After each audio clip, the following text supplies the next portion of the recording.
ఇర్మియా గ్రంథం 29:11. నేను మిమ్మల్ని గూర్చి ఉద్దేశించిన సంగతులు, మీరు ఆ నిరీక్షణ అనే చోట నా దగ్గర ఇంచుమించు 40 తర్జుమాలు ఉన్నాయి.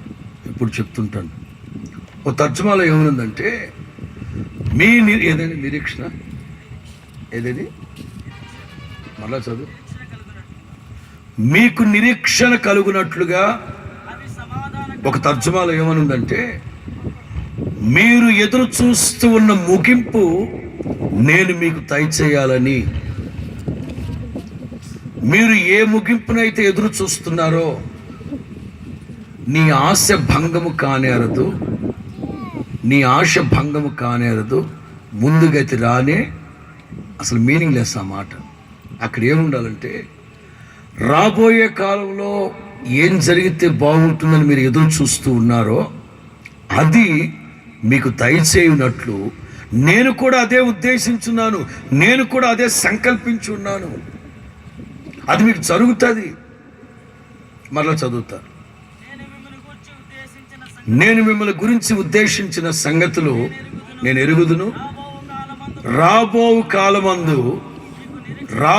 కాలమందు మీకు నిరీక్షణ కలుగునట్లు అవి సమాధానకరమైనవే కానీ హానికరమైన ఉద్దేశాలు కానే కాదు. దేవునికి మహిమ కలుగును గాక. మీరెందుకు భయపడుతున్నారు? మీరెందుకు అపరాధ భావంతో ఉన్నారు? యెహోవా చేత నిర్దోషి అని ఎంచబడిన వాడు, ఆత్మలో కపటం లేనివాడు ధన్యుడు. మన ఆత్మలో కపటం లేనప్పుడు, హృదయం శుద్ధిగా ఉన్నప్పుడు మనం ఎందుకు భయపడాలి? మనం రోడ్లో వెళ్ళేటప్పుడు 100 మంది పోలీసు వాళ్ళు మనకు కనిపిస్తూ ఉంటారు. పోలీసు వాళ్ళని చూసినదంటే ఏదో సందులో గొంతులో దూరేస్తామా? మనం దూరం. ఎందుకు? మనమేమైనా దొంగతనం చేసామా? మనమేమైనా అత్యాచారం చేసామా? మనమేమైనా బ్యాంక్ దోపిడీ చేసామా? మనమేమైనా కొంపలు కూల్చామండి? అదే దొంగ సచ్చినాడు అనుకోండి, పోలీసు వాళ్ళు అక్కడ వస్తున్నానంటే ఇటేటో ఒకటి పడి వెళ్ళిపోతాడు వాడు. ఎందుకంటే వాడు తప్పుడు ప్రవర్తించున్నాడు కనుక. అందుకే దేవుడు అంటారు, మీకు మేలు చేయ ఉద్దేశించున్నాను కనుక మీరు పొరపాటున భయపడకండి. దేవుడు మనకు మేలు చేసే దేవుడు. ఇప్పుడు ఈ రాత్రి మేలు కలగాలని నేను ప్రభు సన్నిధికి వచ్చానని చెప్పిన వాళ్ళందరూ ఒకసారి హల్లెలూయా చెప్పండి. ఒకవేళ నేను హల్లెలూయా చెప్పొద్దని చెప్పినా మీ హృదయం మాత్రం ఈ రాత్రి ఇక్కడికి ఎందుకు వచ్చారు తెలుసా? ఖర్చు పెట్టుకొని కొంచెం దూరమైన భారమైన సన్నిధికి ఎందుకు వచ్చారు తెలుసా? హృదయాంతర్భాగంలో చెప్పకనే చెప్తుంది మీ హృదయం మేలు కలుగుతుందనే ప్రభు సన్నిధికి వచ్చారు ఇక్కడికి. ఓ రోజు యేసు ప్రభు వెళుతూ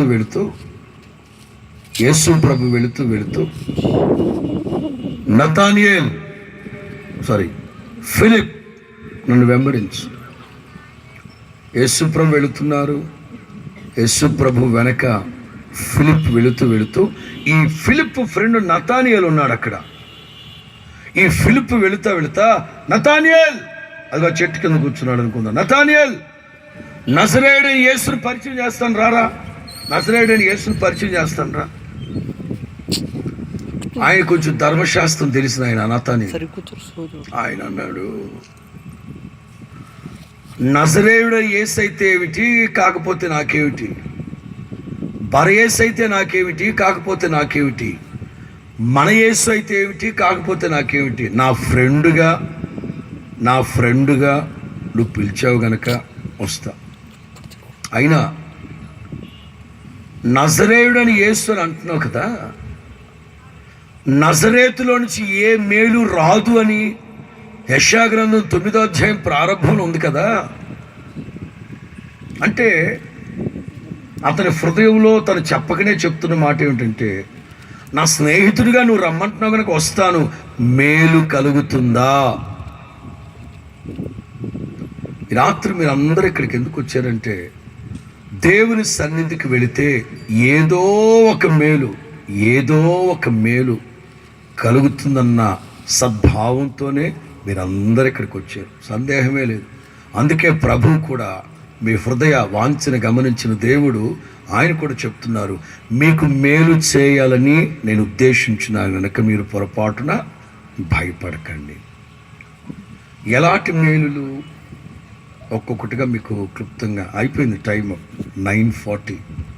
ఇంకొక పావు గంటలో నేను ముగిస్తా. బోల్డెన్ ఉన్నాయి, బట్ కట్ షార్ట్.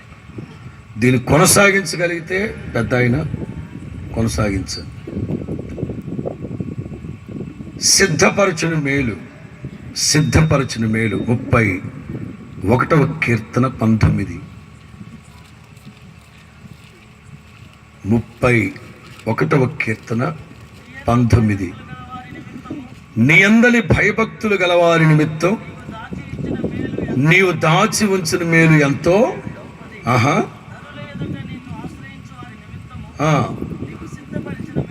దాచి ఉంచిన మేలు, సిద్ధపరిచిన మేలు.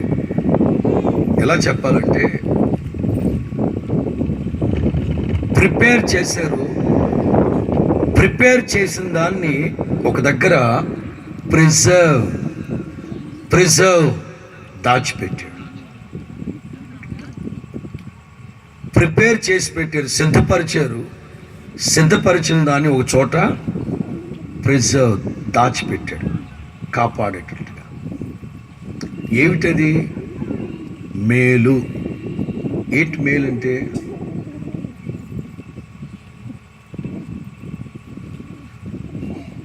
సిమియోన్ 8 రోజుల వయస్సు కలిగిన యేసుబాబుని ఎత్తుకొని, యేసుబాబు ఇదిగో నీవు సిద్ధపరిచిన రక్షణ కనులారా చూస్తున్నాను నేను ఇప్పుడు. దేవుడు ఏం సిద్ధపరిచి పెట్టాడు?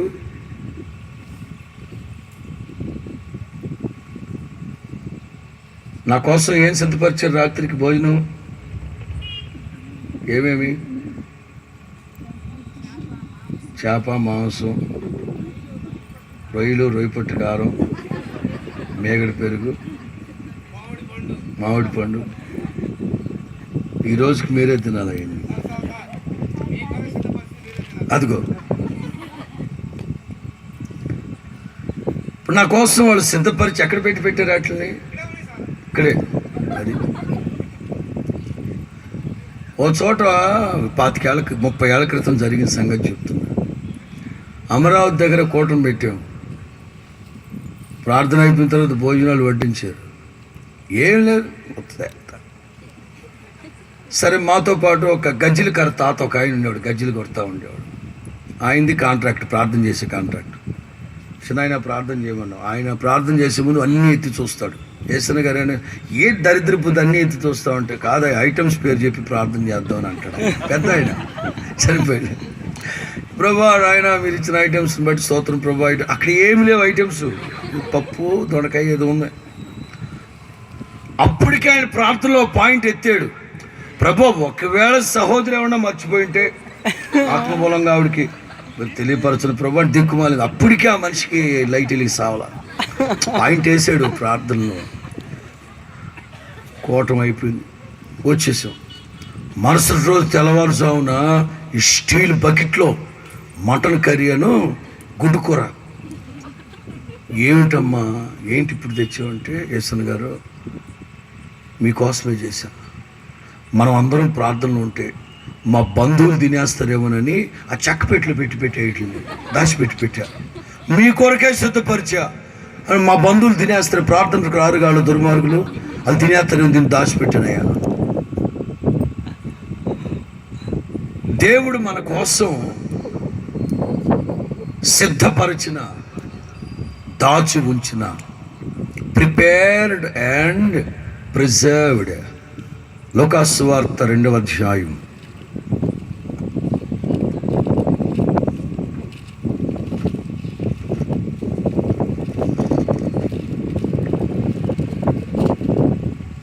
32వ వాక్యం చివరికి వెళ్ళిపోండి. 32వ వాక్యం చివరిలో, నీవు సకల ప్రజల ఎదుట సిద్ధపరచిన ఏమిటి మేలు అంటే, దేవుడు సిద్ధపరిచి దాచి ఉంచిన మేలు ఏమిటంటే సమస్త ప్రజలు రక్షించబడాలి. ఇది దేవుని యొక్క ఉద్దేశం. దేవునికి స్తోత్రం, మహిమ కలుగును గాక. దూరాన సమీపాన ఎందరైతే నా దేవుని మాటలు వింటూ ఉన్నారో మీకు మేలు చేయ ఉద్దేశించి ఉన్నారు కనుకనే దేవుని సభలు ఏర్పాటు చేశారు. 99 పాళ్ళు రాను అని కరాకటిగా చెప్పాను నేను మాణిక్యాలు. సాయంత్రం కూడా నేను 7 వరకు నిద్రపోతూనే ఉన్నాను. ఏం వెళదామని హోల్ నైట్ బ్రేక్ వెళ్దాం. దేవుని ఆత్మ నన్ను తొందర చేశాడు. వెళ్ళరా, ఈ ఒక్క మాటని చెప్పి రాదు అక్కడ. ఏమిటి దేవుడు నీకోసం నీకోసం నీకోసం నీకోసం నీకోసం దాచి ఉంచిన సిద్ధపరిచాడు. మొదట సిద్ధపరిచాడు రక్షణ, ఆ తర్వాత దాచిపెట్టాడు. ఇదిగో ఈ రాత్రి బయటికి తీసాడు నీకు ఇవ్వడానికి. ఇంత గొప్ప రక్షణని నీవు నిర్లక్ష్యపరిస్తే ఎలా తప్పించుకోగలవు? రేపు నీది కానే కాదు. రక్షణ రక్షణ. యేసన్న గారు ఇలా ఓ రోజు 3 రోజులు సభలకు పెడితే, యేసన్న గారి దగ్గర పరిచయం చేయటానికి ఒక అతన్ని పెడితే 30 ఏళ్ళ కుర్రోడు చాలా చురుగ్గా పరిచయం చేశారట. 3వ రోజు బయలుదేరి వెళ్ళిపోతూ ఇంత చురుగ్గా సేవకుడికి పరిచయం చేస్తున్నాడు. ఇతని సాక్ష్యం అనేక చోట్ల చెప్తాం అని బట్టలు సర్దుకుంటూ ట్రైన్కి వెళ్ళిపోవాలి. బట్టలు సర్దుకుంటూ అన్నారట, అయ్యా నువ్వు రక్షించబడ్డావా అన్నాడంట. ఆడంటాడంట, ఈ పాస్టర్లకు జోబే వినబడిందిరా, వినబడాలని అన్నారు. చూడు ఆడంత పొగరు. రక్షించబడ్డావా? మీరు త్వరగా సర్దుకోండి, ట్రైన్కి టైం అయిపోతుంది. నువ్వు రక్షించబడ్డావా? మా పాస్టర్ గారు కోపడతారండి, మీరు త్వరగా సర్దండి. నువ్వు రక్షించబడ్డావా అని మీకు చెప్తే అర్థం కదా, మీరు త్వరగా. యేసన్న గారి బట్టి విక్రమార్కుడికి తాతలాటాడు. సూట్ కేసు ఆ ప్రక్కన కొట్టి, నేను రేపు వెళ్తా, నువ్వు రక్షించబడ్డావు లేదు చెప్పు. ఇక ఈ పోరు తట్టుకోలేక వాడన్నాడట, నేను రక్షించబడి ఉన్నాను అని అనుకుంటూ ఉన్నాను అన్నాడు. పెళ్ళయిందా? అయింది. మే నెల 9వ తారీఖున 2012వ తారీఖున పెద్దోడి పెరిగింది, చిన్నోడి పెరిగింది, మధ్యోడి పెరిగింది, పొట్టి దాని పెరిగి, సొట్టపుక్కలు దాని పెరిగి, నా పెళ్ళం పెరిగి, దానికి పుట్టుమచ్చలు ఎక్కడ, నా ఆధార్ కార్డుకైనా అన్ని ఆధారాలు ఇచ్చాడో లేదో తెలియదు. నేను పెళ్ళయిందా అని అడిగితే మొత్తం చెప్పాడు. ఒరే పెళ్ళయిందా అంటే ఎంత రిక్కచ్చిగా ఆయన అన్నారంట. పెళ్ళయింది అని అనుకుంటూ ఉండకపోయా? ఎలా అనుకుంటానండి? పెళ్ళయింది, బంగారంటే భార్య ఉంది, కాబట్టి పిల్లలు ఉన్నారు నాకు. ఈ లోపభూయిష్టమైన పెళ్ళయిందా, సంతానం కలిగిందా అంటేనే ఇంత రిక్కచ్చిగా చెప్తున్నావే. రక్షించబడ్డ నిశ్చయత నీకుందా? రక్షణ నిశ్చయత నీకుందా? అసలు రక్షించబడ్డం అంటే ఏంటి? ఏదో పెను ప్రమాదం ముంచుకు రాబోతుంది అండి, అంతేనా? ఏదో పెను ప్రమాదం ముంచుకు రాబోతుంది, అందులో నుంచి మనం రక్షించబడ్డాము. ఏంటా పెను ప్రమాదం? రక్షించబడ్డానికి దేవుడు నిర్ణయించిన ఫార్ములా, పద్ధతి ఏంటి? రక్షణ అంటే రాబో ఉగ్రతలో నుంచి తప్పించబడ్డమే రక్షించబడ్డం. అది రక్షించబడ్డం. రోమపత్రిక 5వ అధ్యాయం 8, 9, 10 వాక్యాలు ఉంటాయి. నా మాటలు వినండి, నా మాటలు ఆలకించండి. రోమపత్రిక 5వ అధ్యాయం 8, 9, 10లో ఉంటుంది. ఇప్పుడు యేసు రక్తం చేత కడగబడి నీతిమంతులుగా పవిత్రులుగా మార్చబడి ఇప్పుడు రాబో ఉగ్రతలో నుంచి తప్పించబడ్డమే రక్షించబడ్డం. రాబో ఉగ్రతలో నుంచి తప్పించబడ్డానికి, మనం రక్షించబడ్డానికి దేవుడు నిర్ణయించిన ఒక పద్ధతి, ఫార్ములా ఏంటంటే యేసు రక్తం చేత మన పాపాలు పరిహరించబడాలి.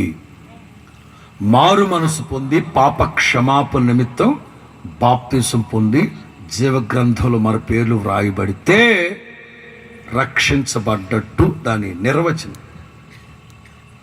మేలు చేయాలని ఉద్దేశించాను మీకు నేను. మీరు భయపడమాకండి, మిమ్మల్ని నరకానికి తోహేస్తాను, భయపడమాకండి. ఏమిటా మేలు అంటే, ఒకటి సిద్ధపరిచి దాచిపెట్టాడు. ఏం సిద్ధపరిచాడు, ఏం దాచిపెట్టాడంటే రక్షణ. అందుకే సిమియోను అంటాడు, అయ్యా యేసుబాబు, నా కనులారా రక్షణని చూస్తున్నాను. రక్షించబడిన అనుభవాలు నీవు సాగుతున్నావా లేదా? సిద్ధపరచిన. చదువుతారు దినవృత్తాంతాల 2వ గ్రంథం 29:36. 2 Chronicles chapter 29:36. దినవృత్తాంతాల 2వ గ్రంథం 29:36. ఈ కార్యం అప్పటికప్పుడే జరిగినందున దేవుడు జనులకు సిద్ధపరిచిన దానిని చూచి హిజ్కియాయును అతని జనులందరూ హల్లెలూయా చెప్పాలి బిగ్గరగా, కాస్త ఉత్సాహంగా, గంభీరంగా. అప్పటికప్పుడే ఒక అద్భుతం జరిగిందట అక్కడ. ప్రజలు అంటారు, దేవుడు తన ప్రజల కోసం సిద్ధపరిచిన ఆ మేలుని బట్టి సంతోషం. ఏమిటా మేలు? హిజ్కియా దేవుని మందిరం దగ్గరికి వెళ్ళి, దేవుని మందిరం తలుపులు వేయబడ్డాయి. 2, దేవుని మందిరంలో దీపాలు ఆర్పేశారు. 3, దేవుని మందిరంలో దహన బలులు లేవు. 4, దేవుని మందిరం బూదడిపోయింది. హిజ్కియా వెళ్ళి తలుపులు తీశాడు. 2, దీపాలు వెలిగించాడు. 3, దీప నైవేద్యాలు అర్పించాడు. 4, మందిరం అంతా శుభ్రం చేసి నిషిద్ధమైన వస్తువులన్నింటినీ కిద్రోను వాగులో తగలబెట్టేశాడు. దేవుని మందిరం, మీ దేహము దేవుని ఆలయమని మీరు ఎరగరా? ఇదిగో ఈ దేవుని మందిరం హృదయం తలుపు మూసారు చాలామంది. అందుకే యేసయ్య అంటారు,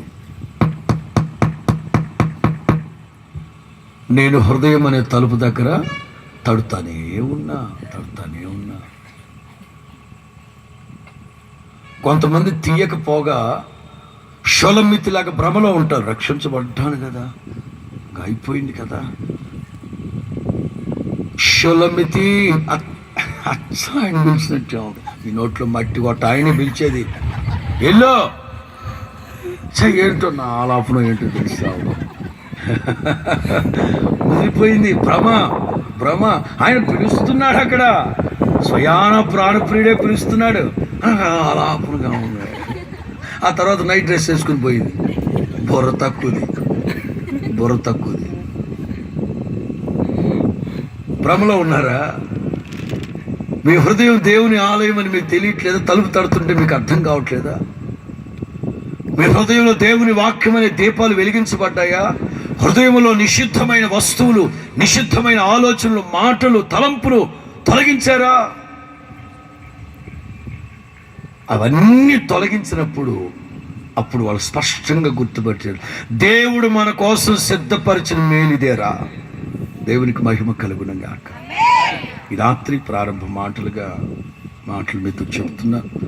దేవుడు సిద్ధపరిచిన మేలులు, సముద్రం అంతా తృప్తి. ఈ మేలులు ఒకదాని వెంట ఒకటి. అందుకే నతానీయులు అడుగుతారు, నువ్వు పిలుస్తున్నావు కనుక వస్తా, నాకు మేలు కలుగుతుందా? మన ప్రభు మేలు చేసే దేవుడు, కీడు చేయాలని ఏ రోజు కూడా తలంచని దేవుడు, కలలో కూడా కీడు చేయొద్దని మనల్ని హెచ్చరించిన వాడు. ఆయన ఏదైతే పాటిస్తారో అదే మనకు బోధిస్తారు. రాజకీయ నాయకులైతే బోధించేది బోళ్ళంత ఉంటుంది, అందులో పాటించేది ఆవగింజంత కూడా ఉండదు. కనుక మన దేవుడు అన్ని కోణాల్లో ఎన్శాంపుల్, మనల్ని పవిత్రమైన పరిశుద్ధమైన బాటలో నడిపించే దేవుడు. రాబోయే కాలంలో ఆయన మనల గురించి ఉద్దేశించిన ఉద్దేశాలన్నీ మేలు కలుగు చేస్తాయి. ఒకవేళ కీడు కలుగు చేసినా ముందుగానే గ్రంథస్థం చేయిస్తాడు, లేక సేవకుల ద్వారా హెచ్చరిస్తాడు. మనం గనక మన జీవితాన్ని సరిదిద్దుకుంటే ఆ కీడును కాస్త మేలుగా మార్చేస్తాడు. ఆమేన్. శాపాన్ని ఆశీర్వాదకరంగా మారుస్తాడు. కారు చీకటిని వేకువ వెలుగుగా మారుస్తాడు. అరణ్యాన్ని నీటి ఓటగా మార్చగలిగిన వాడు. ఆయనకు అసాధ్యమైనది ఏది. మనకు ఛాన్స్ ఇస్తారు. మార్చుకోండి. యోవేలు గ్రంథంలో కూడా అలాగే ఉంటుంది. మీ దేవుడైన యెహోవాని శాంతింప చేయండి, అప్పుడు ఒకవేళ ఆయన మీకు చేయాలనుకున్న కీడును మానుకొని మీకు మేలు చేసి మిమ్మల్ని దీవిస్తాడు. మీ పంటలు పడుతాయి. క్రొత్త ద్రాక్షారసం గానుగుల మీదుగా పొంగి ప్రవహిస్తుంది. దేవుడి మాటలు మీ వినికిడిలో ఫలభరితంగా మార్చునుగాక. రేపు ఎల్లుండి మరి కొంతమంది సేవకులు వస్తారు, దేవుడి మాటలు చెప్తారు. రాజు పాస్టర్ గారు ఎప్పుడైనా రేపా ఆఖరి రోజు 9వ తారీఖున హొసన్నా మినిస్ట్రీస్ దైవజనులు రాజు పాస్టర్ గారు వస్తారు. మీరు ఇప్పటి నుంచి ప్రిపేర్ అవ్వండి. తలలోంచి చిన్న ప్రార్థన చేసుకున్నాం.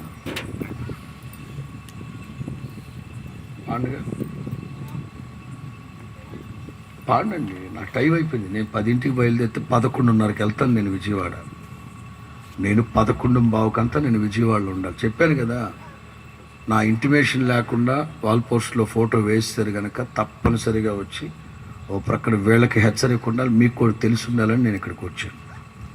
తల్లంచని ప్రార్థన చేసుకున్నాను. అందరు తల్లంచని చిన్న ప్రార్థన చేసుకున్నాం. మేలు చేయ ఉద్దేశించున్నారు దేవుడు.